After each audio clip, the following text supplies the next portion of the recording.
પાર્થિવ શિવલિંગ જેટલા શિવાલયની અંદર જે સ્થાપિત શિવલિંગનો મહિમા નથી એની કરતા અનંત ગણો અનેક ગણો વધારે પાર્થિવ શિવલિંગનો મહિમા છે.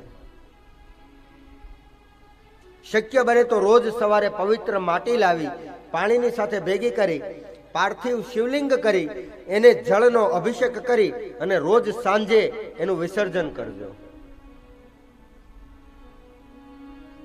અને આવું શિવ મહાપુરાણમાં લખ્યું છે.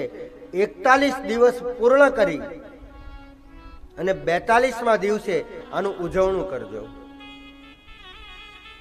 42મા દિવસે શક્ય બને તો કોઈ બ્રાહ્મણ કપલ હોય, બ્રાહ્મણ જોડું હોય ને ઘરે બોલાવી એને ભોજન કરાવજો. એને વસ્ત્ર, રત્ન આદિ દ્રવ્ય દાન આદિ કરજો.